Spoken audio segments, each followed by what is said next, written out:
Hey there, this is Frank Whaley. I'm featured in Vacancy. I play a very creepy, very creepy motel desk clerk. And I like that movie too. I think it's really good. I think it's a really scary, it's a really creepy, scary, and interesting film. And here's a little piece of advice for you. Trust me. Don't go out there. Don't go out there. Oh, no, okay, it'll happen. You're gonna get to it, please, David. Don't go out there. Look. In a world where zombies, ghosts, serial killers, and vampires all exist, it's Nico, Brian, Mike, and Dustin, and they are all that stand between you and the films that could end the world. Welcome to the Don't Go Out There Horror Movie Podcast. Welcome back, everybody, to the Don't Go Out There Horror Movie Review Podcast. Just want to thank all our fans and listeners. I really appreciate all support. Before we get into tonight's film review, I just want to give a quick shout out to our website, don'tgooutthere.com. Everything about our podcast is on our website. We've got all of our episodes and our interviews if you want to listen there. Like Brian mentioned last week, we've done a lot of interviews. If you don't want to scroll through 200 episodes, just go to our interview section. Find them way quicker. We got our store up there and Shan's Etsy page attached. We got some new shirts, new merch, and we've got, her tumblers up there if you want to get one of those. Summer's coming, so you're going to need those drinks cold, so definitely check those out. We got our blog, our think pieces up there. We've all written some articles if you want to check those out. And we also have all of our social media links on there. We're on all of them: Facebook, Twitter, Instagram, YouTube, and TikTok. Go follow us, like us, subscribe us. We try and put out content on everything we possibly can to stay in touch with all our fans because we love interacting with you. We got quite a bit of feedback tonight on this episode. So, we read all of our comments and questions. So if you want your stuff heard on the air, just follow us on social media. And the last thing I'm going to shout out before you get into the film review is we have our version of a Patreon. It's called Blood Donors. We have two different kinds. We have the traditional monthly reoccurring kind. Nothing too expensive, but it really is a big help for us. It takes a big burden off of us, helps us pay for our site hosting, our website, what we record our podcast on, things like that. We don't make any money off of that. It just helps pay for the bills, and we provide y'all with a podcast that doesn't sound like crap. And we also have a one-time donation kind of deal. Like, let's say you're a big fan of a movie and you want us to review that movie, or you want to come on the show with us, which we'll be doing next week, sneak peek. You want to come on the show and review a movie with us, we have both of those options available. Well, let's jump into tonight's film review. This is my choice for Home Invasion Month. This is a movie I've had on my list since damn near the beginning of the show. I just kept kind of putting it off. Really like this movie. It's 2007's Vacancy. I'll just tell my quick story of when I first saw the movie. I was at my mom's house for the weekend. You know how like DirecTV, Dish, etc., they'll give you like 1 week or 2 weeks free of Cinemax Stars, HBO, stuff like that, so you can watch movies. Mm-hmm. This movie was on Stars, and I was just laying in bed, nothing really going on during the day. And the movie just started. I was like, shoot, I'll watch this. This sounds cool. And at the end of it, I remember tweeting on my old Twitter account. It's like, man, that movie was kind of awesome. I really liked it because I had never seen it. Nico got done watching Jason Live 6 times, and he was like, all right, so I'm going to put on something different. Going into the calendar and changing my month to Possession Month for Brian. Just kidding. Anywho, I'm not going to give really a lot of my thoughts. I picked the movie, obviously, so I fucking like it. But so I just wanted to just tell my little quick story. Like, this is just one of those movies I just randomly watched one day, and it really stuck with me. I really liked it. I'm a big fan of home invasion movies, like I've said in our past couple episodes. My very, very first freestyle pick was The Strangers.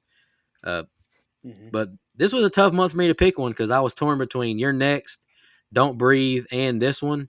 I just kind of feel like a lot of the other, like we got some couple comments on social media that just said, I feel like Vacancy is kind of a sleeper. It's like a hidden gem. It doesn't get the recognition it deserves. And that's kind of why I picked it. I'm a big fan, and I just feel like it needs covered because if you like YouTube this movie, like in reviews, there's not really many of them, except I think the only big name YouTuber has done it is Ryan Hollinger.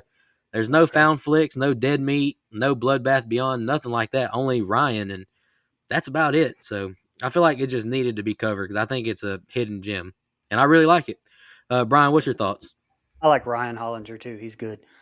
Yeah, I enjoy it. It was a fun little flick. I actually grew to appreciate the movie a lot more doing the research for it and coming to the realization that, it came out in 2007 where really a lot of that era, like we, discussed before, was a lot of gore porn, and I know Saw gets credited with starting that obviously, but we've discussed before, I vehemently disagree that the first Saw is gore porn, but regardless, Hostel, I mean, there was a lot in this era where the bad guys won, the gore was aplenty, let's just say that. And like I said, that makes me respect Vacancy for doing something different. A lot of the cast actually called it very Hitchcockian in that regard, and they're right. I mean, you create the gore in your head more than you're showing it in this, and I'll get into it. But there are a few times I kind of wish we would have gotten a little bit more. And Luke Wilson and Kate Beckinsale. I mean, now apparently they hated each other on set, and like you'll find out a little bit more, that in our video, our clip from now friend of the show, Frank Whaley, after this review. So like our Mayhem and Hush reviews, stick around for a few more minutes after we're done here for a little bit more from Whaley. But regardless, them hating each other played ridiculously fantastic to me and just worked all the way around. The whole cast I thought was great. And, it was really make or break on those performances since, it was really just a simple, tight little script. But yeah, I enjoyed it. Yeah, so this is only the second time I've seen this film is in preparation for our episode here. I remember seeing it and it not like really sticking with me. And that seems to be kind of a theme with a lot of people that have seen this movie. It's kind of like a little bit of a hidden gem for a lot of people. And I'll say this, I like it. I love the pacing of it. I think the length is great. As you guys know, the runtime gets a big thumbs up for me. 80 minutes. All right, everyone. So I like that part. And look, I think the acting is really, really good. I think Luke Wilson, who I don't love in everything, I'm not as big of a fan of the Wilson brothers as other people seem to be, but I think he's pretty good here. And I think that Kate Beckinsale holds her own as well, especially towards the end when she has to kind of be in this movie by herself for a little bit. I think she's good there as well. I like how it's all kind of in one place. There seems to be a theme with the last 8 movies we've done where it's just in one damn place. I like that. So I think it's an enjoyable movie. I have some problems with it. I think the logic of the killers is kind of stupid. I can think of a million ways you could get out of there. I think of a million ways those killers could get caught. I think it was actually Ryan Hollinger that said this is kind of like Strangers if you put it in a hotel. But I think these characters in this movie are a little smarter than the ones in Strangers. But I do like that comparison because you have a fractured relationship that kind of needs this, big event to kind of heal itself a little bit. So I'm looking forward to talking about it, though, because I think it kind of opens up a conversation about 2000s horror, which, Brian touched on. Most of it was gore porn and mean. Like a lot of 2000s horror is just kind of mean. Like it had no haha levity to it, and I guess that was just the place the world was in at the time, post 9/11 and all that stuff. But there's no even the Nightmare on Elm Street remake in 2010 is so mean. There's nothing fun about it. The Jason remake, there's nothing fun about. Now I love that movie, but there's nothing kind of normal Friday the 13th about it. And this movie is a little bit different. It's very serious, but it also doesn't have that gross, gritty torture porn feeling, which when it works, like in the Texas Chainsaw remake or, Saw 3 or 4 or whatever. But when it doesn't work, I think it's over the top. So I'm glad that we get a little something different here. So this movie's interesting to me because I remember when it came out, I had recently graduated high school a year prior, and I remember hearing about it and seeing about it, but I was like, oh yeah, I need to see that. And I never did. I honestly never did until right before this review. Which is shocking though, because unlike Mike, I actually am a huge Luke Wilson fan. I think he's fantastic. And I do agree, Kate Beckinsale holds her own. She can also hold me. When I saw the runtime, I was stoked because the time I pushed play, I was like teetering, like, do I want to watch it tonight or save it for tomorrow? I'm kind of tired, and I ended up like seeing the runtime. I was like, I can knock this out, and I was right. Like it's a easy watch. Like it's very quick. It's only what is it, like 82 minutes or something like that. Perfect. I don't necessarily love it though. I think that it's a pretty surface level horror movie. There's not really much character development other than you get to see a failed relationship rekindle. Like every single one of the twists, if you will, if you'll want to call them twists, like I think that the villains were very predictable. Like everyone that was in on it, you could pretty much tell, oh, they're in on it the whole way. I have issues with the ending, which I'll get into once we do the scene by scene. But I mean, if you just take it for what it is, this is one of those movies that I could absolutely see myself putting on as background noise because I'm not going to get sucked into it, but I'm also not going to be bored to death with it. It has, replay value to me. It's just not one of those movies that I would seek out. I've said this recently multiple times. I think this is a very okay movie. Real quick, I'm not arguing. For me, I thought there was enough character development in this film, but I understand the critique. Like I really do, especially as the movie goes on and it's just about the chase. But I think early on we get enough groundwork for me to invest about the characters for sure. Yeah, and let me rephrase. What I meant by that is that was not a knock because when it's done right, it's done right, and that's fine. Because I think they do a good enough job in the car ride, which we'll get into the scene by scene, but they do enough back work to let me care about what's going on here. But it's just there's not a lot going on. Like it's a very simple plot, and also that's fair. But I'll just save the rest of the criticisms I have because we'll get into the scene by scene. But it's like have you ever been in a hotel where the people running the hotel don't have a master key? That's all I'm gonna say. Go ahead. No, we agree on that 100%. No, I'm with you, Mike. I think they do a good job making me care about the characters, and I don't know. I'll touch on it later when I do my ending. Any more opening thoughts? All right, let's do it. I did find it interesting that I got bullied by Dustin for not watching movies, but he hadn't seen this one until this week. But anywho, the film starts with a title. Whoa. You yourself. Hey, I'm trying to read my scene by scene. No. You just now yourself call this a hidden gem. So this is not like one of those movies. It's like pumped. Everybody knows about this movie. This is a self-admitted hidden gem. So don't give me crap about not seeing this. Get off my back, pal. No, it was right there just hanging for me. All right, the film starts with a title card and opening credits to another groovy tune. We now see David driving through some back roads while Amy snoozes. David swerves and fishtails the car, avoiding hitting a raccoon. Amy says it's better to kill us instead of get roadkill in the car, huh? He continues driving, and she says this isn't the interstate. He took a shortcut because there was a wreck on the interstate. He now comments on how much she was mumbling and squirming during her nap. I wrote, there's obvious problems in this marriage. She cuts herself cutting an apple, and he tells her to eat it like a normal person. Nothing's on the radio, and he shows her where they were on a map. She asks, why aren't they on the interstate? He says to make her miserable as possible. Then he says he thought it would be faster. They pull up to an old gas station and park.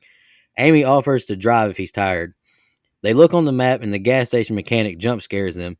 David tells him they're having some mechanical issues. He offers to help them out. He pops the hood for him. Amy gets emotional when she sees a picture fall from the sun visor. David gets back in the car and cranks the car up, and the mechanic tells him the fan blade was bent, but to get it checked out by someone smarter than him. David asks for directions to the interstate. David makes the mechanic take a tip, and he lights up a sparkler and gives it to Amy. They drive off and can't even find where the guy was talking about on the map. The car breaks down again, and they have no signal. David pops the hood and asks Amy to give it a try to crank the car up. It doesn't work, and he asks about how far the gas station was. She says that's a long walk in the dark. They now argue back and forth about him getting them lost, but then he says, well, you slept the whole time. Then he walks off and yells, fuck, out of frustration. David walks back towards the gas station, and Amy joins him. David said it's actually kind of nice. They don't see stars in Los Angeles. He says Charlie would have liked it. They now argue about dealing with the pain of their loss, and she storms away from him. They make it to the garage and it's locked up. They walk over to the Pinewood Motel. They walk in the lobby and hear a woman screaming and crying in this other room. They walk up to the desk and ring the bell. Mason walks out and they ask if everything is okay back there. He walks back and turns the tape off. Amy asks to just leave. He plays it off as it's just a movie and he's bored. David asks if he could contact the mechanic, but he can't. Amy asks about another garage, but it's 20 miles away. He slowly gives David some dimes to use the payphone, annoying him. As they walk out, he tells them the problem is the other garage will be closed as well. He now offers them a motel room if they want to wait. Mason offers them the honeymoon suite and says they only take cash, no cards. He says, "You wouldn't take dimes, would you?" He points to their room and says, "Have a great night." He takes their ID and walks back to their room and turns the video of the screaming woman back on. All right, Brian, that's the opening scenes I got. What'd you think? Yeah, I mentioned a lot of this was Hitchcockian, and these credits were definitely on that list for sure. I actually am with Mike on and Nico on this. I love the character development we get. You know how we kind of jump right in with David and Amy.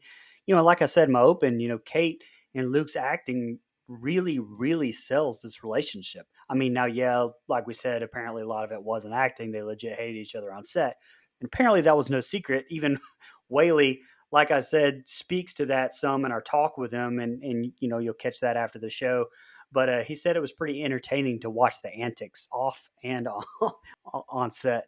Beckinsale actually said that Wilson often showed up hungover, late, and unprepared, basically like you know I do every day to this show. And apparently Wilson refused to stand off camera during the scenes in which Kate needed someone to read her lines to, sending a stand-in instead. Like, come on, Luke, damn.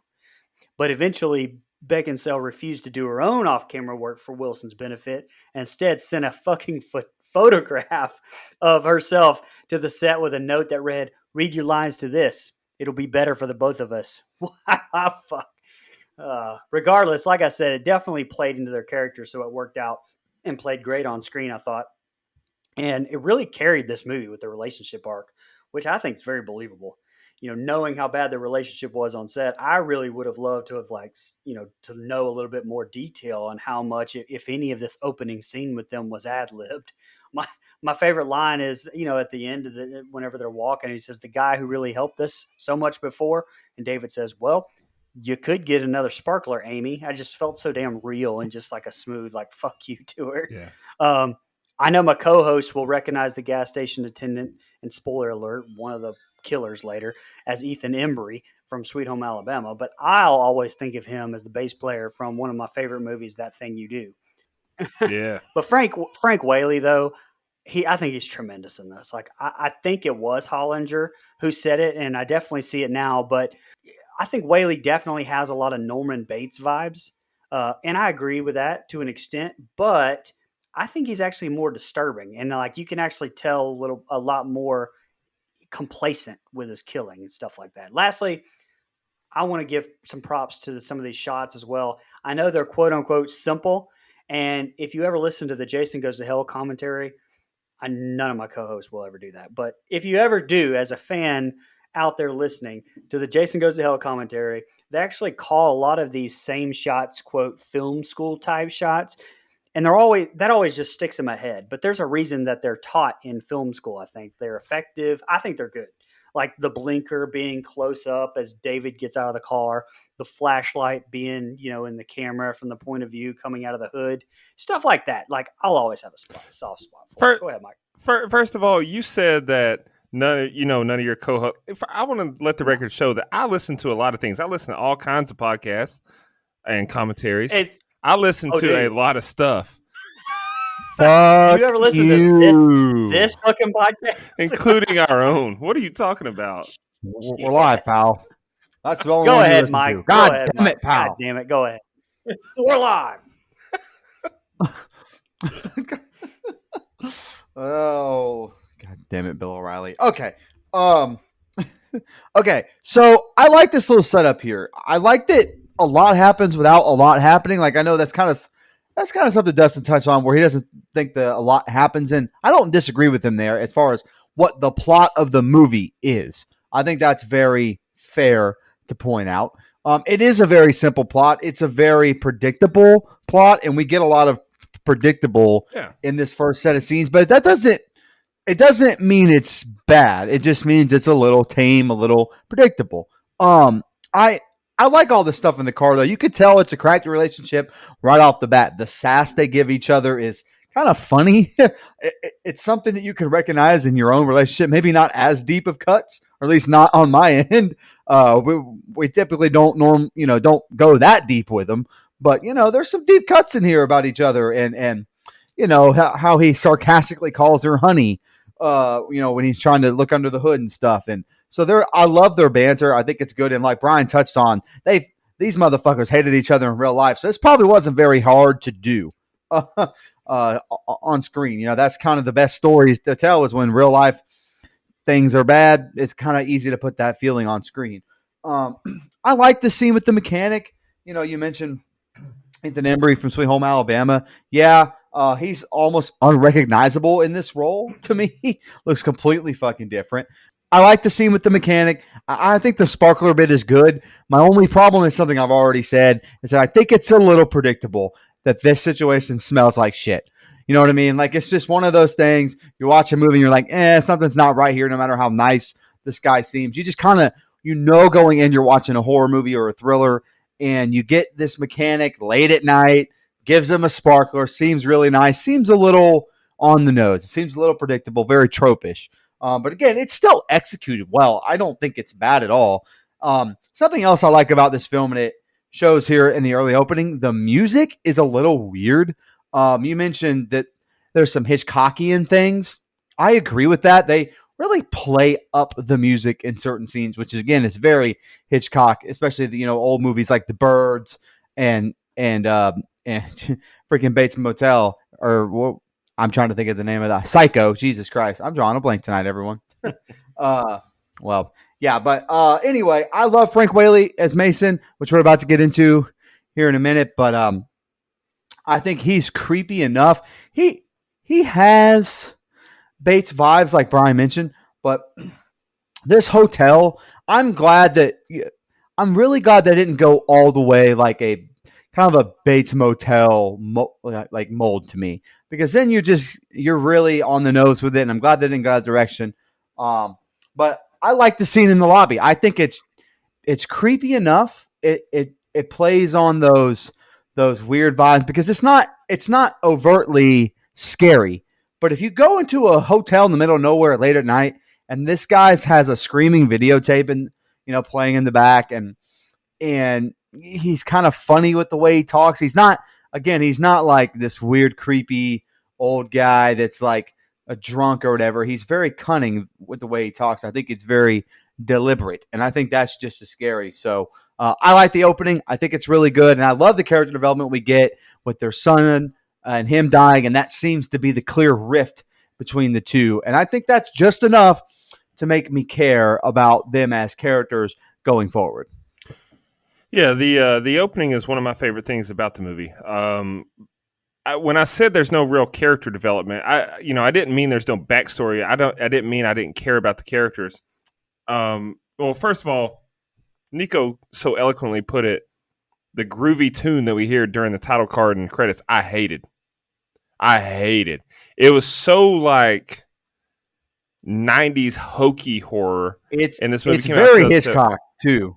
Very Hitchcock. Yeah, I mean, I can see that, like, I guess in retrospect, but I hated it. I hate the score there, or the choice there, and when the end credits roll, I hated it. But regardless, so the introduction we get to these two characters, though, the focal point of our story, and really the only actors of real note in the movie.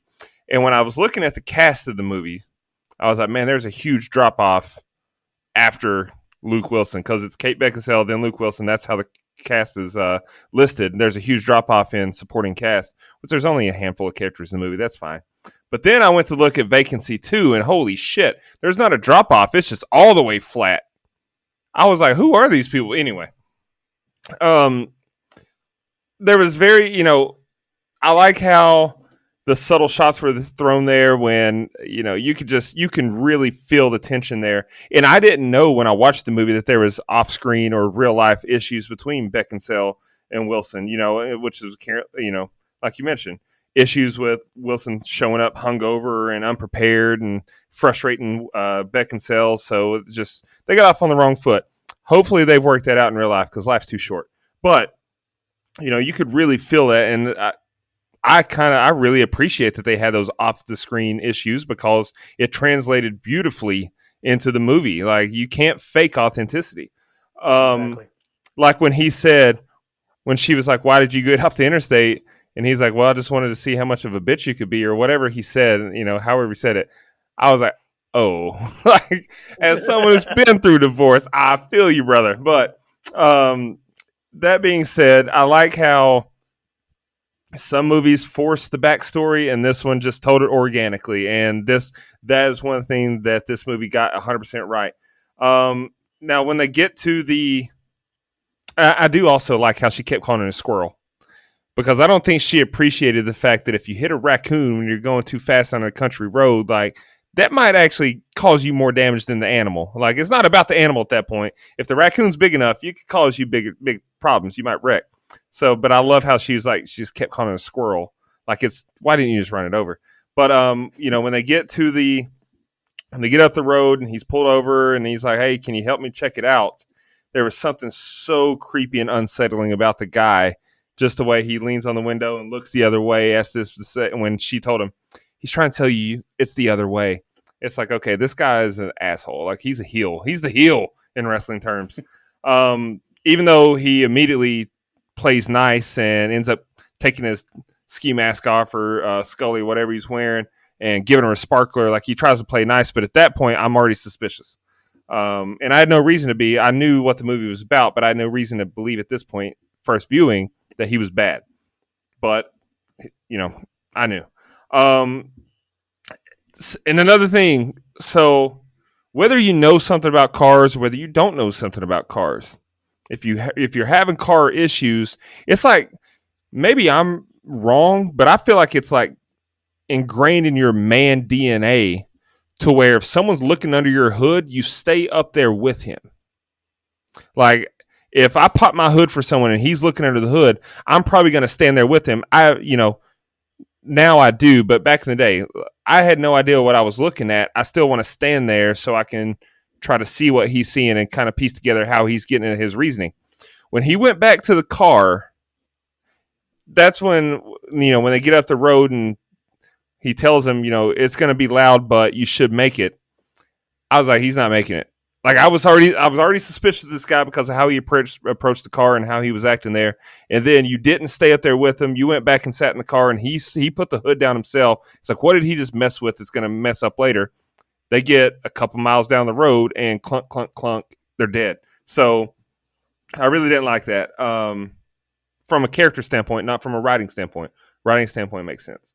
But when they get back to the hotel or the motel, it's a motel, doors are on the outside. And they're talking to Mason about, hey, I need some dimes for the machine, for the phone, whatever have you. If I hear what they hear, I'm walking. I don't care. He can tell you it's a movie. I'm just watching a movie. I'm walking. I'm just going to chance it. I'll sleep in my car. I don't care. Daylight comes. There's bound to be some cars on this road. I'm not staying in this motel because it's already given off serial killer vibes as is. Bates Motel, vibes as is. So I'm just going to chance that. But also, here's the fun fact that I was waiting to spring on you, Mike. And you mentioned this movie earlier. And then when you said I recognized, I got all excited, which this is an audio platform. They couldn't see my excitement and all the hubbub that was earlier. But when you said I recognized, Mason is who I recognized. Did you realize that Mason was the Battle of the Bands director from School of Rock? Yep, he is. Holy crap. School of Rock, funny enough, is a movie that, off the air has been a connecting factor for me and Mike for a long time. Like, we both love that movie. Let's rock today. So that's a neat little fun fact there. That's who Mason was. But overall, I like the set of scenes. The opening is great because we get the backstory. We understand the tension that's between them. And we're introduced to what's ultimately going to be the demise, or the high point of the movie. We get to the hotel, and they do it in a relatively short amount of time. So I'm good with it. Also, the right band won Battle of the Bands in School of Rock. So I'll let everyone know here in public. Thank you. Ooh, ooh.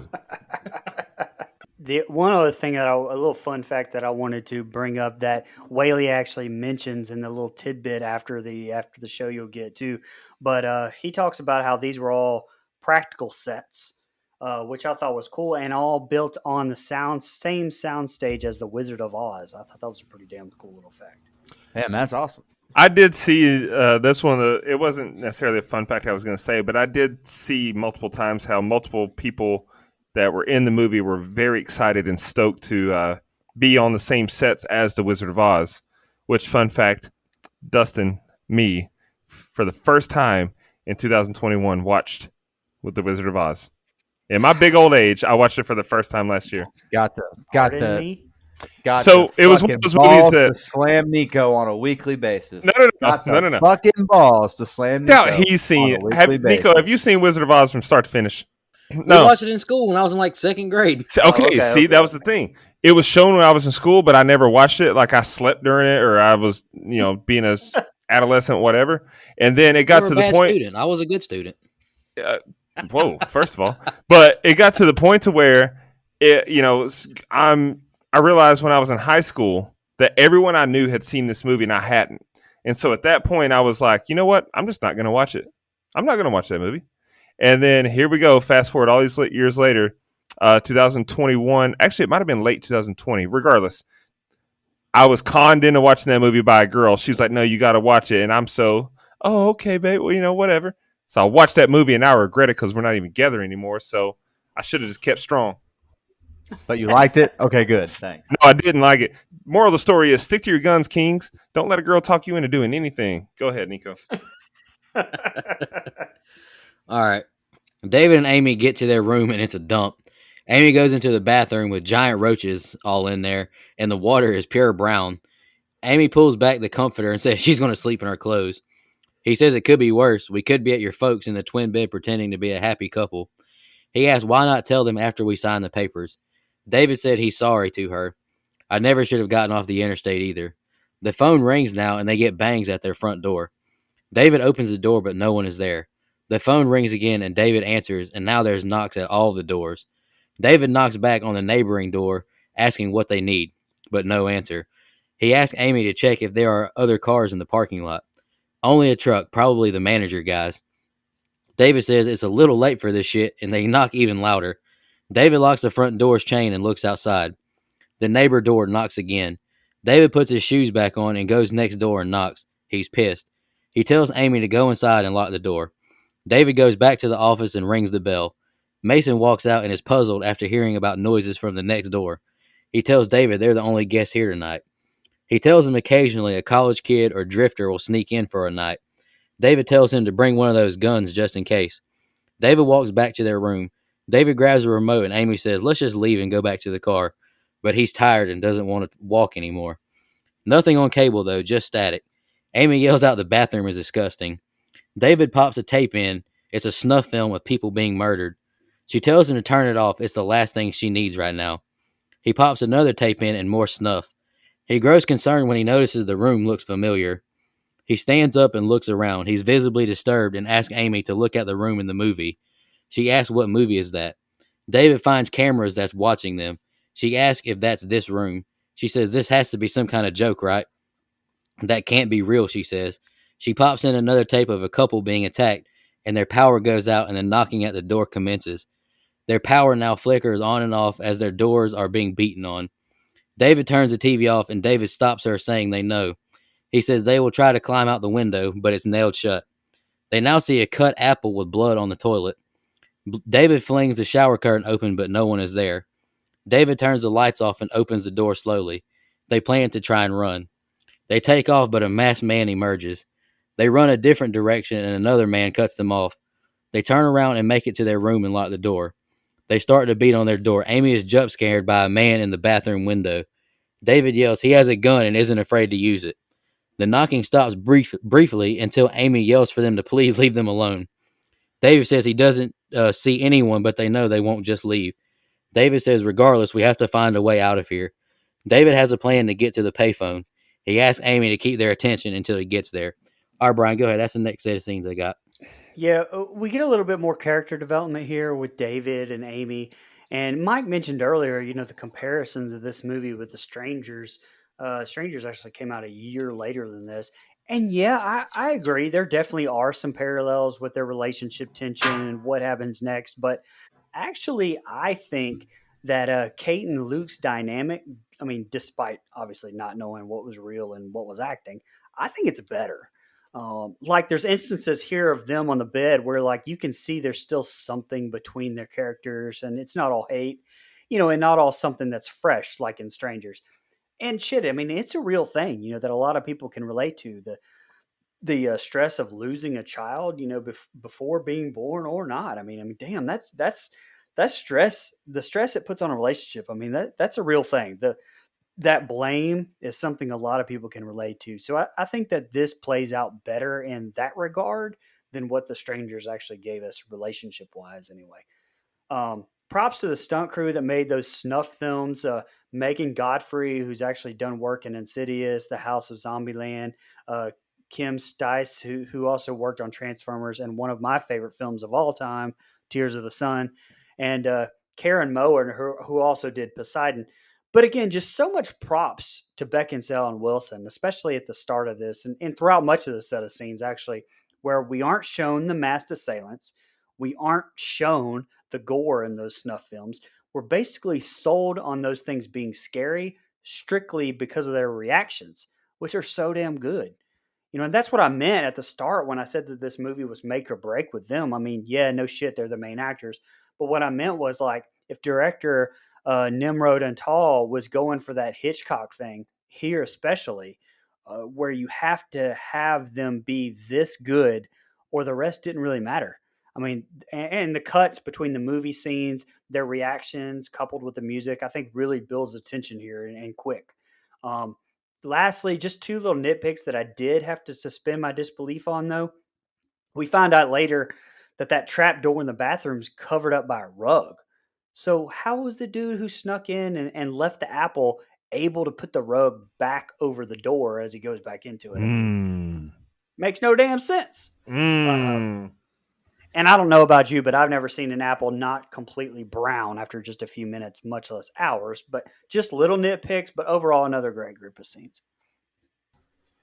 Brian, I don't think those are little nitpicks. It's probably my biggest problem with this film. And normally I am able to suspend disbelief and throw some of that out the window. I think I've just adapted that mindset as a professional wrestling fan because I had to do that so fucking much. Anyway, frustratingly so sometimes. But I think I'm able to do that. But in this movie, some of these little things like you just mentioned do bother me. And that kind of starts in this set of scenes. But this set starts out really, really good. I like, them going into the room. They know it's a shithole. Some of the jokes that that David makes are really funny. About concierge and let this like beautiful hotel, like really kind of playing up that they're at some 5-star hotel. I think it's really funny. So they have great banter there. You could tell there's a genuine moment when they realize they're stuck there for the night where Luke Wilson's character, David, tries to apologize for everything. And it's in this scene that we learn that they're in the process of getting a divorce, or at least that's implied. They just, were visiting her parents and they didn't want to tell them. And I like all that character development. Like, I think that's really interesting. And you can tell that Amy's just so walled off. We're not quite sure yet why she's so walled off. I mean, I know she just lost her son, but there still seems to be more of a barrier there that we don't quite get, because while they've removed that I hate you, you hate me kind of filter, and there's a little bit more, loving here. I like that genuineness. I think it shows that they're real people, with real emotions more than just I hate you. There's some depth there, and I really enjoyed that. I like all this knocking on the door stuff, though. Like, I think it's a good way to introduce the threat. Now, typically with that, I'm like, the first time I ever saw it, I'm like, is this going the way of like ghosts and shit? Because I really don't want to deal with this. Like, this is if this is ghosts, count me out. This is lame as fuck. So again, I had no idea the first time I ever saw what this movie was even about. But I'm glad that wasn't the direction that would have pissed me off. I like the back and forth, or him going back to the office. I love all that interaction there. You can just tell. I mean, you can just tell that the character of Mason is a snake right here.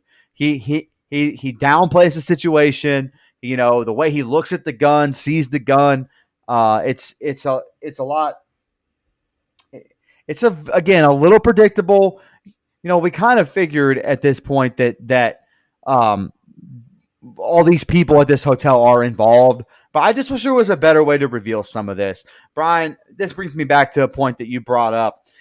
This scene with the bathroom stuff is very frustrating because how did my man get inside damn near unnoticed, leave an apple?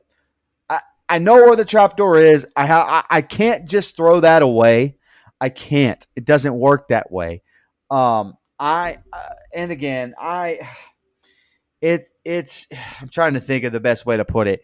It doesn't ruin the movie for me, but it definitely drops it down some from where I would have it if I think we had smarter killers.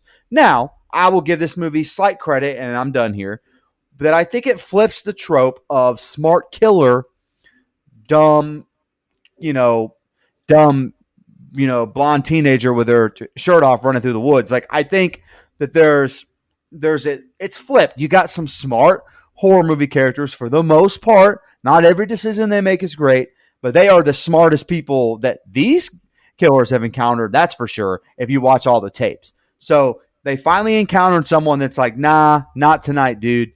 And so I appreciate that flipping of the trope. I just wish the killers weren't so stupid. Like, they're really fucking dumb and bored. They're almost bored at this point. And I think that shows in their creativity here. Yeah, I mean, the killers, before I get into mine, like the killers are almost like Ghostface in how stupid and fumbly they are. Because, they really don't have the upper hand on their prey. But anyway, as far as the set of scenes, you get the little back and forth between them before anything goes wrong. I like that. That's just further character development and letting you know what their situation is. Just bickering between a soon-to-be divorced couple. I appreciate that. I really like that he finally admitted that he shouldn't have got to the interstate, because that's honestly one of my biggest issues with this whole movie, is because if you're in the middle of nowhere where you don't know where you are, just because the interstate's not the internet, that's Mike's. The internet's backed up at his house, but the interstate is backed up. That doesn't mean that you're just going to like get off and abandon your route. How dare you smear me on Frank Gore's internet, you son of a bitch. That's one of my favorite things I've ever said. But, just because the interstate's backed up a little bit doesn't mean you get off and just trust your handy dandy road map with your sleeping intoxicated wife. No, I'm not buying that. I've never in my life been in a situation where I'm like, I'm going to get off and take a shortcut, even though I don't know where I'm at. The only time I've ever got off the interstate because of a, backed up traffic is when I know where I'm at, or two, I know that this area is populated enough to where if I actually don't know where I'm at and I get down the road and I get lost, I can still find help. So plot hole right there. Anyway, the banging on the walls and stuff, and the banging on the door and the pocket door, or the conjoining doors, the conjoining rooms there. Number one, when he opened the door and saw those conjoining doors, I thought of Rookie of the Year. I thought that Daniel Stern was going to be trapped in there saying a little help, but it's honestly it was kind of annoying though, because it was meant to spook them out, or let them know, hey, something bad about to happen to you. But at the same time, we didn't need that. It didn't really do anything to advance anything for me. Like, it banged on the doors and everything, but there was no payoff to it other than him saying, hey, someone's banging on the walls, and Mason saying we haven't had guests in however long. But at the same time, it's like all you had to do is just have them in the room, and if you can already manipulate the power, flick the lights a little bit. Get them up, get them moving around, like what's going on, and then they're going to find the VCR and put the tapes in, whatever, I guess. I don't know. So I mentioned when we were talking about, what was the last movie that we were talking about, or last movie we did? Hush. So I mentioned in that one, in that review, how the cat and mouse to me was drawn out. Like if he's already been in the house once, why is he not going back in the house? Why is he... This one to me is even more so. Dude, this takes place in a hotel or a motel. Like I just said, name one motel or hotel in the history of mankind to where the people running the joint don't have a master key. And well, I mean, in their defense, I think that the point is that they're trying to get their reactions. They're trying to scare them. They're not necessarily trying to get in and fuck with them yet. 100%. I completely agree. But the groundwork is laid right here, though, that it's just like, you're going to be suspicious of Mason and everyone. But like to me, there's no need for I don't know. Maybe I'm wrong, but the whole trapdoor thing, like, there's no need for it because they have a effing master key. It seems like, especially once they start messing with them and they get this losing them, like, hey, you got to find them, and they're in there, but we're not going to barge right in. That's later, like a couple scenes from now. But it's just the cat and mouse to here is still okay, but I'm questioning it though because I'm suspicious of Mason. I'm suspicious of what's his name from Sweet Home Alabama that was helping him with the car. So if I'm already suspicious of them, then it's like, why are they really toying with them this much? If all you want to do is make a snuff film, which we've seen the tapes, that's all they want to do is document these murders. Why not just barge in on them and kill them in the room? So taking that for what it is, still an okay set of scenes for me. Amy attempts to get out a window and David sneaks out the front door. He makes it to the payphone. He quickly realizes it's not 911, it's Mason, the front desk manager. He makes it out of the payphone booth as a car drives through it. David takes off running and makes it back inside the room. He and Amy share a kiss. David says they will want this to be over soon since it'll be light, so they need to find some weapons. David uses a towel and punches the mirror. This will have to do. We see Mason watching them on camera as David says, I think they're enjoying themselves. Amy wakes up and sees David watching the tapes on the TV. He tells her he needs her to be seen, so they know we're not trying to escape. He's studying the film to see if he can find any mistakes. They can get in any time they want to. They notice that they just show up whenever. David goes into the bathroom and notices the floor under the toilet and shower is hollow. He's found a tunnel below. He peeks down there and Amy says she saw lights. Someone is here. They see a semi has arrived. Unless he's one of them, why would he be here? Amy says he could just be lost. They bang on the window to get his attention. He starts to walk towards them, and they see the masked man appear behind him. Mason appears and hands him a box of tapes.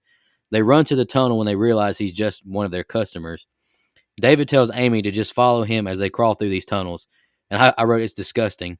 Amy says she can't, and she's turning back. He says she can't. They'll be waiting on them. David comes to a stop and tells her not to scream and just keep moving. They now crawl over all these rats in the tunnel. God, fuck rats. I hate them things so much. Yeah. David says he sees something. He pushes up on the door and sees Mason's monitors. He climbs up into the room and helps Amy out. They realize they've only made it into the lobby. They look around for keys now. Amy finds a phone and calls 911, but they quickly hide when they hear the front door open. Mason hears the 911 dispatcher and snatches the cord out of the wall. He tells the guy to get after them in the tunnels. Mason is fuming and storms back to the lobby. He yells out, "They're on to us." Both masked men are in the tunnels pursuing them. David and Amy make it out into another room. David drops like a dresser on top of the secret tunnel door. They made it into the garage. The two are both mentally exhausted. He apologizes after snapping, and she says she's sorry too. She apologizes about them and what happened to Charlie. He says it was an accident. They hold each other, and he says, "We have to make it out of this. Everything starts over after we get out of this." They share a kiss, and we see a cop car arrive. The cop asks to look around since it won't disturb anyone, since no other guests are here. He calls him out when he sees a mess that's outside. Mason says, "Wrong keys," and walks away. However, the cop just walks inside the room. He sees the mess of a room. He sees a tunnel now in the bathroom. David and Amy fight to keep a masked man out from trying to break into the garage. The cop sees a snuff tape playing and notices it's the same room and pulls out his gun. Amy sees the cop and notices he looks scared. Amy and David make a run for the cop and he yells for them to get into the car. It won't crank when they notice a wire has been cut, and then the cop is killed from behind. And the next set of scenes are the ending. Go ahead, Brian. Yeah, and I thought, Nico, I thought you would have mentioned it, but our girl Kate, I know you put it out on Twitter, but our girl Kate does say, actually, she goes all around it. She says, David, don't go in there, talking about the spare door. And then, no, you aren't going out there. Then finally at 41:18, not that I was keeping track or anything, finally get the don't go out there quote. Oh, yeah, I had to get that picture, brother. Hey, yo, great job. Also, I'm gonna be honest. The car chase scene here when David's running through the parking lot is definitely my least favorite set of scenes. It just, to me, it wasn't realistic. Thank you, buddy. Yeah. I mean, look, I know we see this exact shot so many times in horror movies where, like, if what they're showing us was the case, there's no way you'd be outrunning that car. Truthfully, I don't like it in any of the movies, and I really do try to call it out every time we review one with it. So consider this one fucking called out. The movie continues to be beautifully shot, though, like that transition from them sitting in the floor with the glass to the camera monitor. I thought was beautifully done and seamlessly done. Now, David with the piece of broken glass from the mirror, I thought was a great idea on his part. But where the fuck does that go? It's like when they goes back to watching the movies to find where they're coming from, it's just gone the rest of the movie. That really bothered me. I thought that was a really good weapon. Lastly, though, I think the scenes in the tunnels I thought were very shot very well. I love the cuts between all the angles. It really helps you feel and kind of build up that tension. I will say I wish that they would have played up what I assume is Amy's claustrophobia a little bit more. I don't know how, but it definitely added, I think, a little something there. And I kind of found myself wishing it would have either been mentioned somewhat in the car earlier or played up a little bit more in the tunnels. I don't know. But even with the rats, I mean, I think that's what I was talking about earlier. I think that this may have been a time I think that they should have shown what they were dealing with more than let your mind make it out. Like show them trying to get through there a little bit more with the rats biting them, scratching them, all that stuff. I do think that it probably would have also made more sense for them to hide in that room and make them think that they went back underground. But, man, I will say, though, that I think Frank Whaley really shines here, losing his cool when he realizes that he's lost them. And again, when the cop comes, this was, I think, Whaley's really his time to shine. And I think he did very well. Go ahead. I'll let you guys touch on the cop scene with David Doty, who, fun fact, is in Red Dragon, which I am trying my hardest to pick. I've been trying to pick that movie for the last year. But go ahead. You know what movie does show claustrophobia really great? A great movie called The Descent, which you can check out in our archives at don'tgooutthere.com. Yeah, absolutely. All female led and everything. Anyway, it's almost like if you don't like it, you're kind of sexist. That's all I'm saying. Well, anyway, I don't know. I'm just throwing it out there. Eat shit.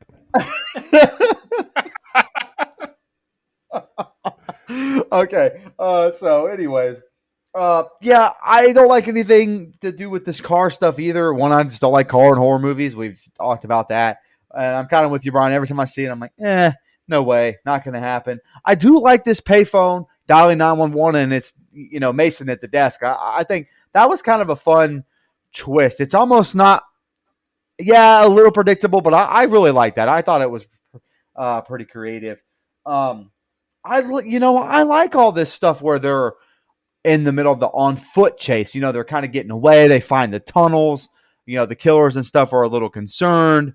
He says that they're under us and all this stuff. And I like all that. Like, I think the tunnel scenes are shot really well. Could have been done a little better. Like I mentioned, the great film, The Descent.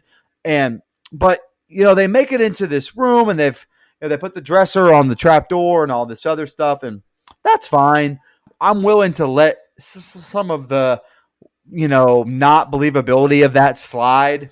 Get us a really good, genuine, touching moment here between this couple because we've seen them have their strife throughout the whole film. We know the problems that their relationship is honestly built upon at this point, and to see those walls kind of come crumbling down, I think is really, really, it's touching. It's two characters we've invested in.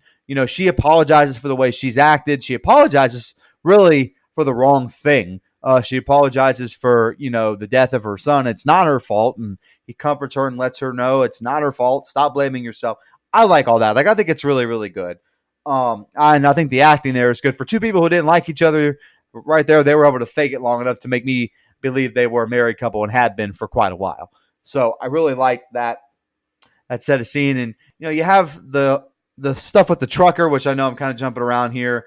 Very predictable. Very, very, very. You didn't know what he was going to be, but you knew he wasn't on the up and up. And he ends up being a tape buyer because some people buy snuff films. This is before the dark web, I'm assuming, where you could buy them just digitally on like some onion, site or whatever, or through torrents and all that. So this is like the pre-model of that, and that's weird to me. I'll never understand that, but this is like the pre-model of that. But then you get the cop.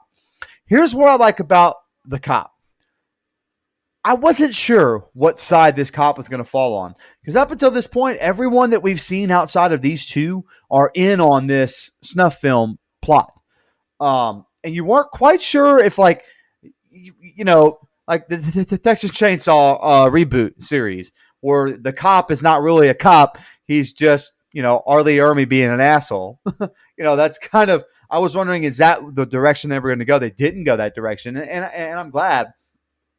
Because in the moment, you're kind of like, are they going to get away? Is this going to be, the ending to this film? And it obviously wasn't because, the cop dies and all that. And look, I like that. Like, I think this is one predictable thing that makes sense. This is my last thing. The wire was cut. Why would one of the killers know how to do that? Because one of them is definitely the mechanic. And I really think that is something that went a little unnoticed. It's very subtle. Cuts the wire. How would they know what wire to cut? Oh, because he works on cars. So I thought that was really well done. Yeah, so this set of scenes, to be honest with you, this is a set of scenes where the movie loses me a little bit. Or not loses me as I lose interest, but it loses me as far as how high my score can go. This is a set of scenes where I really get annoyed with the killers. Like you said, the car chase scene where he's running on foot and you're in a car and you can't chase him down. Like, that's annoying to me. Even if you are just trying to like put some fear into his heart, like that annoys me a little bit. But I appreciate at least the reconciliation of the marriage here when we get the touching moment between them when he's like, when we get out of here, it's a fresh restart. I'm sorry. And they both apologize like that. That's a beautiful moment. But this set of scenes just isn't great to me. There's the truck driver. First of all, it's like, I don't know. It kind of bothered me that he was suspicious of him because I don't think I would have been. If I see anybody pulling up from the outside, I'm like, please help me. I'm running out immediately. And if he turns out to be in on it or just buying the snuff films, like, oh, then I'm going to get murdered right here. I would not have had any suspicion at all because this is my only chance of hope. I want to flip that really quick. If you were the trucker and you were innocent in the matter, would you help those people or would you get the fuck out of there because they're banging on a window asking for help? See, and that's a fair question. I would if they're just banging on a window asking for help. I'm confused. Like, why are you not opening the door and walking out here? Why are you banging on the window? Because they have the same effect. I was annoyed that they bang on the window so much because banging on the window has the same effect as leaving the motel room. Because noise versus visuals, like there's no benefit to staying in the room to banging on the window. They're going to hear that. So, but if I hear that, I'm like, I might have my reservations, but I would walk over and ask, like, are you in danger? And if they say yes, I might try to help them if I'm innocent. But, that's the hypothetical situation we find ourselves in because he, in fact, was not. He was a piece of shit buying these snuff films.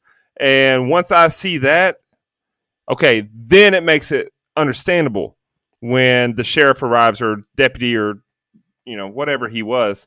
When the cop arrived, then it's understandable that they would have their reservations. Like, ooh, I don't know. What if this guy's in on it too? The truck driver was in on it. How can we trust this guy?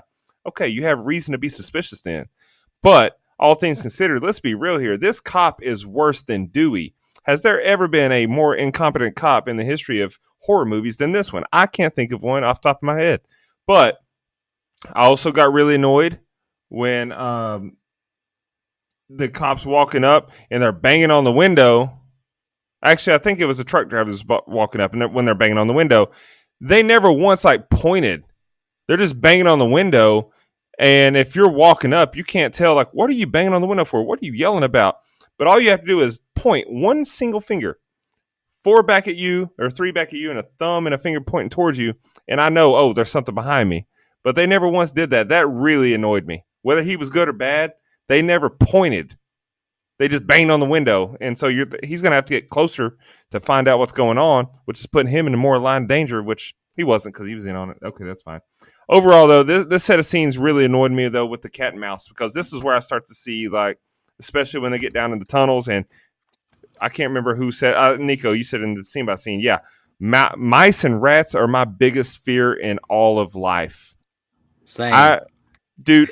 I think like them. I think I've told you guys this story. I may not have, but I've definitely told several people that, are in the know with my life. Not that long ago, there was I guess it's been about a year and a half ago now. There was a black widow spider in my basement that I stumbled upon, and I picked it up by the leg and transported it outside so I didn't have to kill it. I do not fear spiders. I've picked up multiple wild snakes and just transported them where they need to go. I don't care about snakes. But you let a mouse get near me, and I will cry like a little girl, dude. Those things started the plague. That was the spread of the Black Plague. The bubonic plague was mice and rats. That's how it spread it. So yeah, I don't like that at all. That's rumor and innuendo, pal. I would fold in a hurry if I get down in Tuttle and there's rats and mice down there. I'm like, okay, kill me. It can't be worse than what's down here. Yeah, I think I'm just gonna go fight the killers. I'm not calling over mice. I agree. All right, here's the ending. David and Amy make a run and get back into a room. They block off every door they can and barge into the other room. They block off that door with a TV stand. David breaks the window and they see them pushing the cop car out of sight. David has a plan. They're going to leave a trail of a fake escape. He hides Amy up above the ceiling. He says he's going to try and make it into the office and get the gun. Amy doesn't like the plan. He just says to not make a sound. David opens the door to sneak out, and a masked killer stabs him in his stomach area as soon as he opens the door. Another killer breaks in through the side door. Amy is terrified watching David crawl away and out the door. Mason hovers him with a camera. Mason says, "Get out of there. Let's do this." They find the piece of shirt in the window, and Mason tells them to go find her. Mason stops when he thinks he hears crying. Amy crawls off into the ceiling and cries. She wakes up and realizes it's light outside. She climbs down into the room. She crawls, and we see a masked killer behind her. She takes off running towards the car. She cranks it up as the other masked killer jumps on top of the car and breaks through the sunroof. She drives full speed into a motel room, crushing the killer against the wall, and the one in the sunroof is dead as well. Amy runs off when she sees Mason breaking in through another door. Mason is fuming when he sees both killers are dead. Amy is in the lobby again and tries to call 911, but the phone cord is missing. She grabs a hammer and opens the door to the lobby. She reaches for the gun above, but Mason strangles her from behind with the cord and slams her on the ground. She scratches him and he snaps, then punches her over and over and tells her to be still. He drags her to a couch and puts the camera to her, and he says he should have killed you last night. You think you can fuck with me? She says, "Fuck you," and kicks him and runs off. He slams her around and throws her to the floor, but she lands on top of the gun. She turns around and shoots him 3 times. He falls to the floor and dies. Amy runs out the room and finds David still alive, but he's barely breathing, just praying to a God that he don't believe in. Yes! That's the second time I've gotten to do that. I love that. All right. All right, back to I've got time and she's got freedom. Terrible times. Hey, if they would have divorced, he might have been playing that song. All right, she calls 911 again and tells them what happened and that their officer has been killed and her husband is dying. He says help is on the way. She gets back to David and kisses him. The film ends as we pan away from the camera or from the motel. Title card, Vacancy, and the end credits roll. All right, that was the ending. What do you think, Brian? I actually really like the ending. Now I do think that up to this point, like me and Dustin were talking about earlier, I think that they were trying to get their reactions for the snuff film. But at this point, at least, I do agree with Dustin earlier too. But at this point, at least, I don't think that they would have let them barricade back up in that other room. I know that they go to the next room, but I think that after the door shut on old dude's arm, they would have definitely busted through the windows. And the only other real minor nitpick that I had is the police department. I think would have definitely sent someone else after sent someone else out after not hearing back from their deputy. And my man David was taking that anti-stab death pill that Dewey takes to survive all those stabs in Scream movies. But that's okay. I didn't mind that. I was able to suspend my disbelief again in an era of movies like Strangers with endings like we talked about earlier. That they have. I respect the go against the grain happy ending here, but I think it's pretty well done. It's entertaining as hell. I will say, fuck you, Amy, because my man is about to go die. Well, we think, and says he loves you, and you can't say it back. Wilson, I think on the other side, I think Wilson does do a great job selling his fake out death scene though too. Also, last thing I'll say, I don't personally think the next morning that these killers have any reason to be back in that room either. If they think Amy is already gone, gone through the window, running through the woods or whatever the hell's behind it. But I'll forgive it because it does set up an awesome car scene with the BMW crashing into the motel, which I thought was badass and was actually done as a practical stunt, not with computer effects, which is why it looked so damn good, especially in 2007. I thought it was really well done, and the death of my guy, the bass player from That Thing You Do, pinned against the car, is my favorite of the movie. Anyway, I think that's all I had on the ending. Well done, I think. So I'll go ahead and go. The ending is not good to me. I do appreciate some aspects of it, but okay. First of all, let me say that I don't understand the need for masks throughout the rest of the ending. Like once you start to get frustrated, I don't know about y'all, but like if I've got something that's frustrating me, the first thing I'm gonna do is get something off my head or off my face. Like how many times have you thrown a hat in disgust just because you don't want nothing on your head because you're pissed off about something? So at this time, when I feel like I'm losing it, my targets are escaping. I'm not gonna capture this film, like I want to. I'm not gonna murder them like I want to. I'm throwing my mask off. So that's just a personal. That is an admitted nitpick. Okay, fine. But David getting stabbed. First of all, if you take it for how when you're in this point of the movie on your first watch through, him getting stabbed, man, I took it as that's noble as hell. He said, "Wait in here. Whatever happens, do not come out. I got you." Like he sacrificed himself for his wife, who, Right. regardless of what they've been through, that just shows you that the love was at least at one point real. And I really appreciated that. And then, when Amy gets in the car, it's like, first of all, when she's driving like a bat out of hell, I thought, oh my God, she's going to run over David's body. There's no chance of him surviving because she's got a person coming through her sunroof. She's just driving, erratically. Her driving through the car. But I will say that the death that we get there was satisfying. Like that was a cool death. Like seeing what we got. How many movies have we seen where someone dies because they're pinned up against a wall with the car? That's a pretty cool death. Okay. However, once she gets out of the car and we get to where we're going here, and Mason is just beating the shit out of her. Why would he stop? Why would he stop? You've already lost your two accomplices here. You have the upper hand because you're physically stronger than this woman and you're beating the hell out of her. Why would you stop? That's like, I get it. He wanted to capture it on camera, but grab your camera and just keep going. Beat her to death. That's fine. But My biggest pet peeve in the whole movie, I think I said that my biggest pet peeve earlier was something else, but my actual biggest pet peeve in this entire movie is that after this little skirmish here, like this little skirmish, and she's thrown across the room, she just happens to land on the gun that's loaded, and she just happens to be able to kill him. Oh my God, wet fart sound. Like, how much... That's such a cop-out to me. We want a feel-good, happy ending here, okay, but don't let it be to where she drops the gun when he's beating the shit out of her, but then he also throws her on top of the same gun. Like, that's so lazy to me. I hated that so much. And then, just when I thought they couldn't stoop any lower, she walks outside, and David, who was gutted like a fish, Roger Jackson, just happened to be laying on the sidewalk and had been bleeding out all night. He's alive. What? Don't like it. At least one of them needed to die, and he got stabbed, so it might as well have been him. And how you can justify that?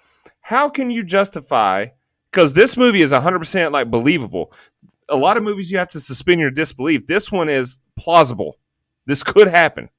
So you're telling me that he was stabbed multiple times in his stomach and left for dead on the sidewalk, and he waited until the sun was high enough to where it did not even look like morning anymore.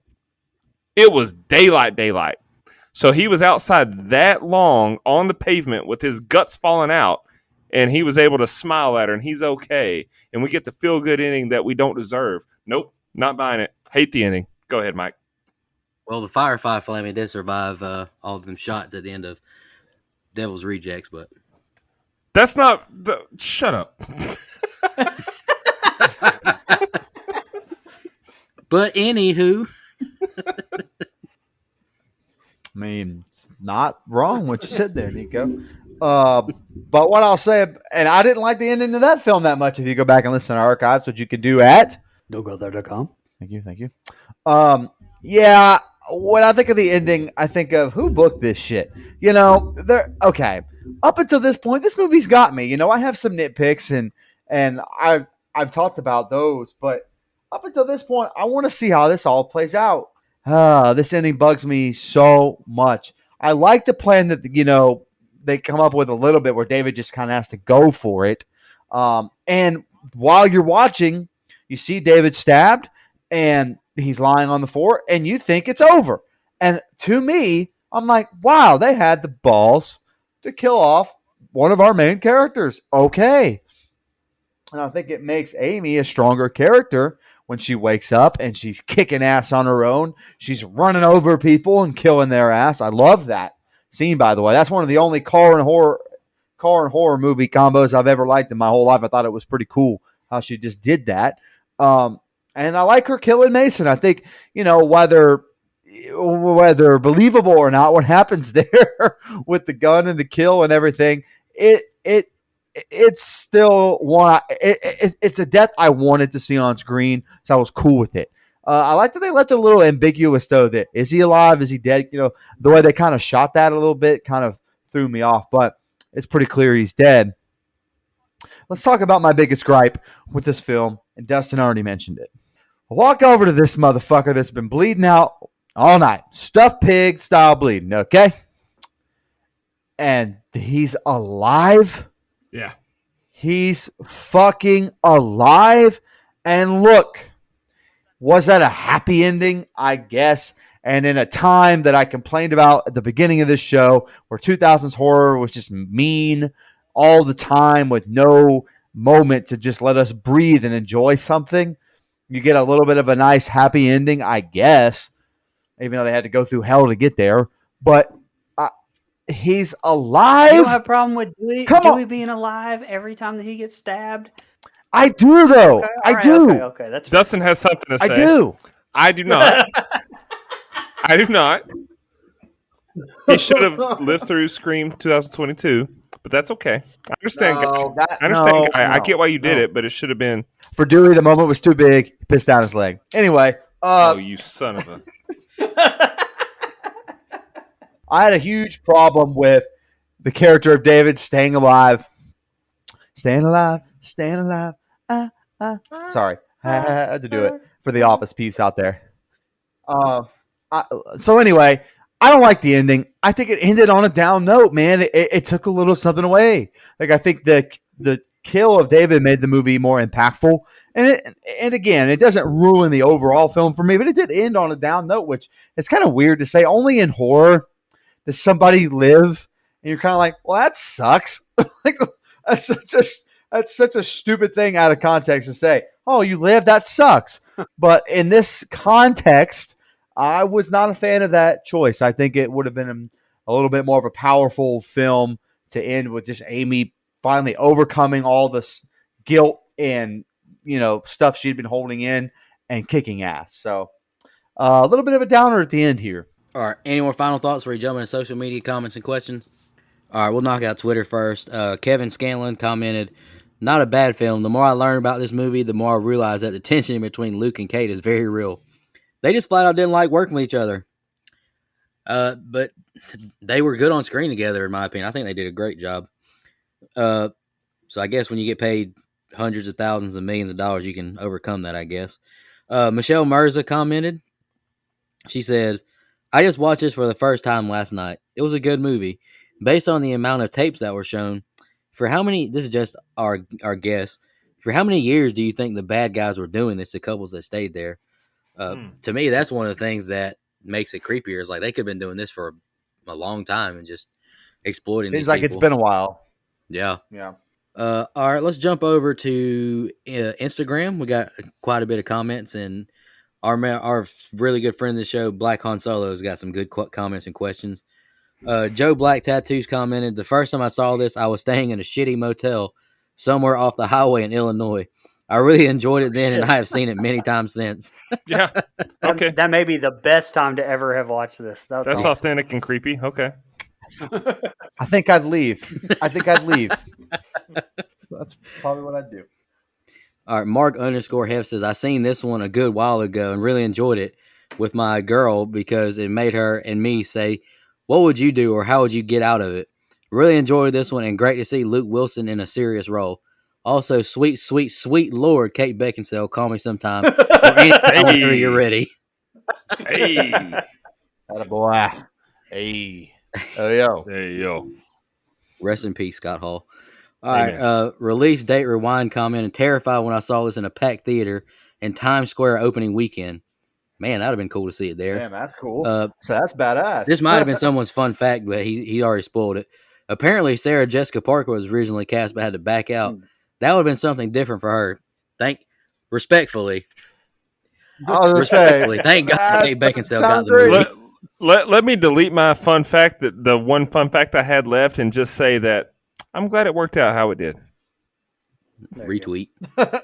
All right, J-Man5765 commented, "I don't think I've seen this since it released in theaters, but I remember it being good enough, so I have to rewatch it tonight. For sure." All right, I'm going to read the Black Han Solo's comments because he got some good ones.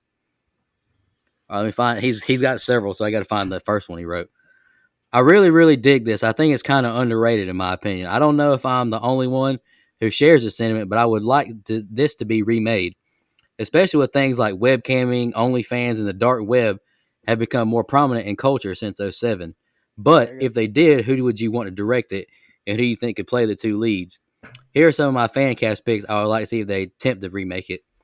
Director chair, Ty West, Jordan Peele, or Radio Silence. The male lead, Paul Rudd, Dev Patel, or Zac Efron. Female, Zazie Beetz, is it Margot Robbie or Margot Robbie? I think it's Margot Robbie. Margot. Victoria Pedretti, or Tati Margot. Gabriel. Honestly, it's kind of hard to find someone who matches the beauty of Celine, a.k.a. Kate, fine ass, call me sometime Beckinsale. But as for the male, I would like to keep the funny comedic actor in a horror movie thing they did with Luke Wilson. That's why I picked Paul Rudd. His other guys he picked, then he says, oh shit, honorable mention for the pervy owner. Paul Dano, Jonah Hill, and Penn Badgley. I also apologize for all the U casting. Just noticed that. Who would y'all like to see direct it and be the two leads? Shit. Oh, brother. Mike Flanagan. I want him in charge of everything. Mike Flanagan. No, I I like got you. that. Kate Siegel. Hey, Luke Wilson's still available, and so is Kate Beckinsale. Just throwing that out there. So for me, I think they hate each you other. know, this is y'all are gonna be shocked at who I say. So I would like to see, first of all, Black Han Solo, shout out to you for mentioning OnlyFans when you mentioned like 3 platforms. You're like OnlyFans. I respect where your head's at, but first of all, as far as who I would like to see you direct it, there's only one option here. It's really Rob Zombie. Like, how phenomenal would that be? As far as my leads, hear me out. Can y'all mute yourselves real quick? For my leads, Ethan Hawke and Ana de Armas as the married couple, because I think that would be phenomenal. Because you got the greatest actor, one of the top 3 greatest actors of all time, and arguably the most beautiful woman alive as his estranged wife, if you will. And then as far as Mason, though, dude, I was watching this movie and I was thinking, holy shit, this guy reminds me of David Cross. Does he not? Like, am I the only one that picks up on that? David Cross from like Small Soldiers fame.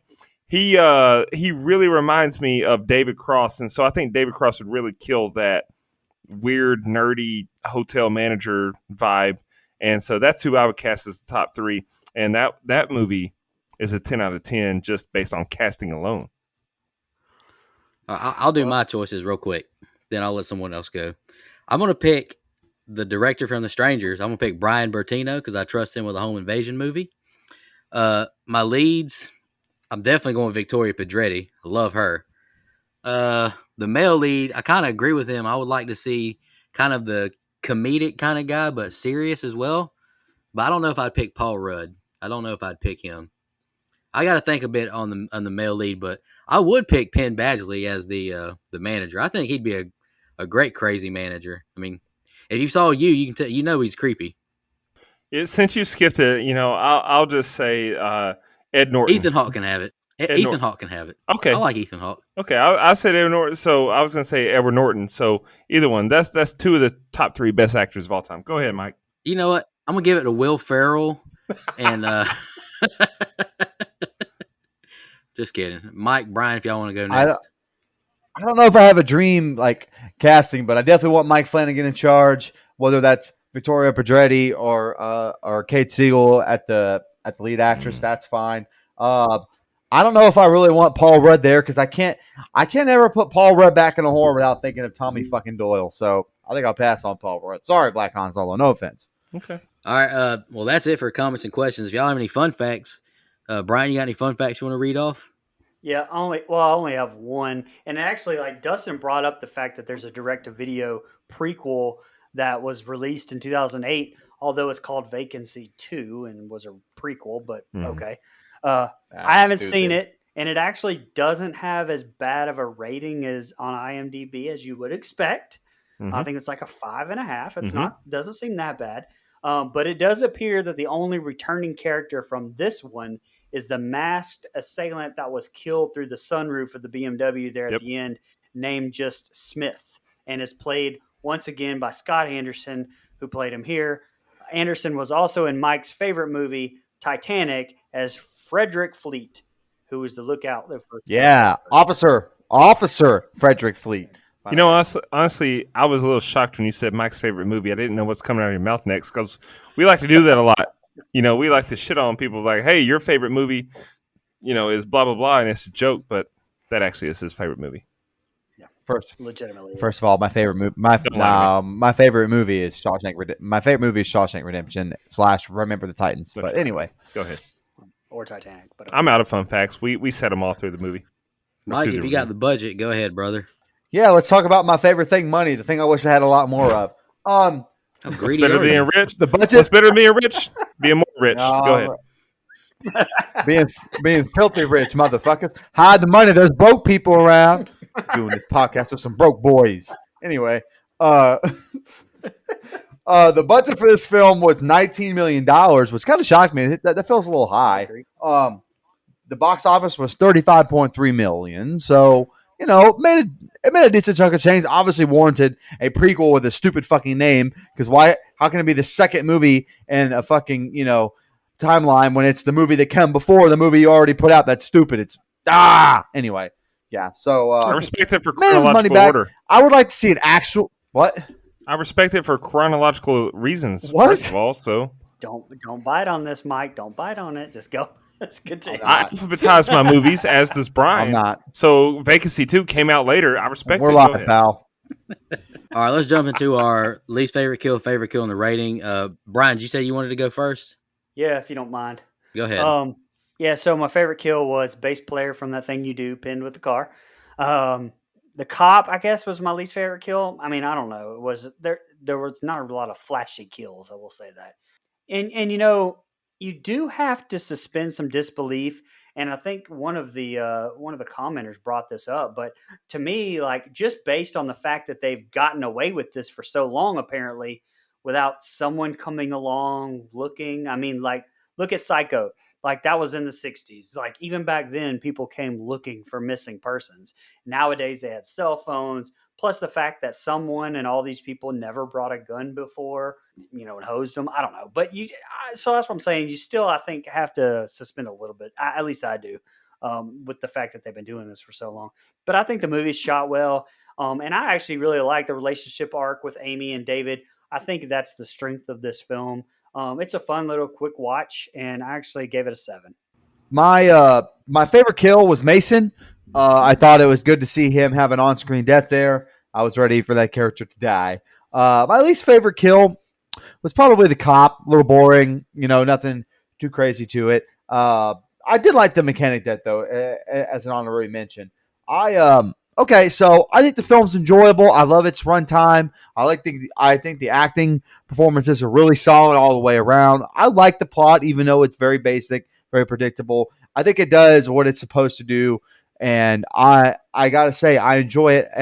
However, it has some glaring weaknesses, and I feel like the last few weeks I've been kind to movies that I may not have been otherwise kind to, trying to get to where I don't, nitpick everything with a fine-tooth comb. But this one had too much, had a little too much suspension of disbelief even for me. So all that being said, I gave this a 6.5. So, we'll get the kills out of the way first. My favorite kill was the mechanic, just because, like I said, how often do we get a guy get squished by a car, and then we get to see the agony in his eyes as he takes his last breath. I thought that was a very well done death for the circumstances and what we were given. My least favorite kill was Mason, though. Unlike Mike, is actually the exact opposite. I agree. He did deserve to die, but this asshole threw her on top of the gun that shot him. No, I can't get jiggy with this. So I thought that was a horrible death. As far as the movie, though, I think that the movie was, like I said in the opening, it's very okay. I think this movie makes me want to watch it again, but not necessarily seek it out. It gets significantly worse the longer it goes. Opening is great. Second set of scenes, very good. Third set of scenes, questionable. Ending, I hated it. So all things considered, man, I got to give this movie a 5.25. I'll take that. I think that's what you gave Hush as well. So, I mean, that's fine. I will say I'm a significantly higher, though, because I'm a big fan of this movie. But me and Dustin do agree. We disagree a lot of all the points, but we do agree on both kills. Favorite kill, I guess that's the mechanic. Killed by the car, I agree 100%, Dustin. Seeing him, smacking the hood of the car while he's dying, I love that. And my least favorite kill was Mason. But the reasoning is because I thought the sick fuck deserved a way worse death than just getting shot. I just wrote a little paragraph. Ever since my first watch, I really liked and enjoyed this movie. The movie just feels realistic and terrifying to me. The oh shit moment when Luke Wilson realizes the snuff tapes were filmed in his motel room, I really, really like that scene, the reveal. I love as Jigsaw would say, how strong their will to live was and thinking outside the box to survive. The acting by Luke, Kate, and Frank were all fantastic. I don't think Frank Whaley gets enough credit, honestly, as the sick fuck hotel manager. I love his reactions whenever he's like slapping his head and all that.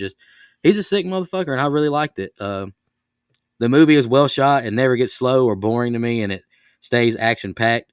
I like the failing to salvage relationship aspect. I agree with Brian. I think that's one of the best parts of it. They seem like a real couple in this, despite Kate being annoyed with Luke on set most of the time. This movie really accomplishes there's a lot of sick fucks out there element. Mm-hmm. Some cons to the movie is the ending. It does feel a little rushed, but it's not really a deal breaker to me. I also appreciate the film's tribute to Hitchcock's Psycho, but I do wish it was a bit gorier considering when it came out. Could have been a lot more gory, but overall, I really enjoy this movie with each watch. I gave it a 9. I really like this movie. Okay. So that gives us a composite rating of 6.9375. So the IMDb is sitting at 6.2. So we're a little bit higher than that, but we're still within the same. That 9 brought us up. That God, 9 really brought us up. almighty. If you'd have said like a 7.75, we'd probably been spot on with IMDb. But what the hell do they know? Nico, this is your pick. Respect. That's fair. Hey, That's fair. I really like it. Respectfully, let's shout out our blood donors real quick. And next week is a big episode. We'll announce Dustin's pick for this big episode. This is a big milestone for us. But let's shout out these blood donors. Our camp level reoccurring are Clayton J, Nina, Michelle Mirza, Andrew Ferguson, Carrie Adams, the Horror Movie Crew podcast, Alex Seligson, Eric Doolittle, and Sean Irwin. Our camp counselor reoccurring are Hunter Nelson, Dennis Kennedy, Edwin Hernandez Gunn, Joe Swinford, and Jennifer Davis from the Too Close to Home podcast. Our legendary blood donors, we still have film reviews to do for, are Sean Irwin, which we'll be doing next week. I'm really looking forward to that movie. I think that's a great movie. And Sarah Irwin, I'm not looking forward to that movie, respectfully. With all due respect. With all due respect. With all due respect. And our new Dream Warrior donor is Mr. David Farley. I just want to thank all of our blood donors. Y'all take a big burden off of us. Next week is episode 200, a big milestone for us and his brother Dustin's pick. He's closing out his themed month of home invasion. What's your pick, brother Dustin? Yo, so first of all, it's kind of crazy that I get to pick the episode we do on a milestone episode. Episode 200. This is huge. I wasn't a part of this podcast when you guys started. I was, but I wasn't. I was a friend of the show, but I wasn't a host at all. And the fact that you guys welcomed me in, and then here we are 200 episodes later, I get to pick one. I picked 2006's When a Stranger Calls. Now, I know there's probably going to be some grumbling out there when you hear this. You're going to be like, whoa, that movie? I get it. It does have its criticisms, but for me, when we picked the theme of this month, I was, this is a movie I saw in the theater with my dad when I was in senior in high school, I believe, and it is what it is. I picked it, didn't know it was going to be episode 200, but still, nonetheless, huge milestone. Excited to be a part of it. Tune in next week to hear it. I just have one question for you, Dustin. Why do you hate me? Why do you hate me? That's the better question. Come on. I don't know. Tune in next week to find out why the fuck I hate this movie's enjoyable. Anyway, save it. It's not the OG, but anyway. An hour 27, pal. An hour 27. I do like that part. Thank you. Good. Hey, that's probably one of the best parts of Home Invasion. All the movies been shorter than an hour and a half. That's true. Yeah. Plus, well, how much more can you do, pal? Honestly, the second best part about Home Invasion, well, maybe the third behind Kate Beckinsale, is Camilla Bell. Come on. Watch this movie next week and tell me she can't call you sometime. Come on. Relax. That's fine. That's fine. Don't mind. We'll save it for next week. Nico, all right. Get us out of here, please. Yeah. Just want to thank all our fans and listeners. Really appreciate it. I want to thank my co-host for reviewing Vacancy with me. I know I was a lot higher, but it's just one of those movies I really enjoy. But stay tuned after the end of the episode. We got a few moments with Mr. Frank Whaley. We've been adding these little, we'll call it mini interviews or mini reviews from some cast members from the show or from the movie we've been reviewing. I haven't even heard it yet, so I'm excited to hear it. Thank you to all fans and listeners. We'll be back next week for episode 200 with When a Stranger Calls. Y'all have a good one. Hey there, this is Frank Whaley. I'm featured in Vacancy. I play a very creepy, very, very, very creepy motel desk clerk. And I like that movie too. I think it's really good. I think it's a really scary, it's a really creepy, scary, and interesting film. It's one of my favorite roles that I've played. Got to really just let loose, and I was allowed the freedom to really have fun and create that character, and I like it. And I'm glad to hear that you do as well. Some interesting tidbits on the film. That motel was built indoors. The entire motel. I think it was called the Pinewood Motel, and that the inside and outside of that motel was built on a soundstage in California at the Sony Studios, and in Culver City. And it is the same soundstage where they filmed many parts of. Now I'm drawing a blank. Judy Garland, the Red Slippers. Man, I'm losing it. I'm losing my mind. What's the name of that film? Anyway, it'll come to me before I finish this. It'll come to me.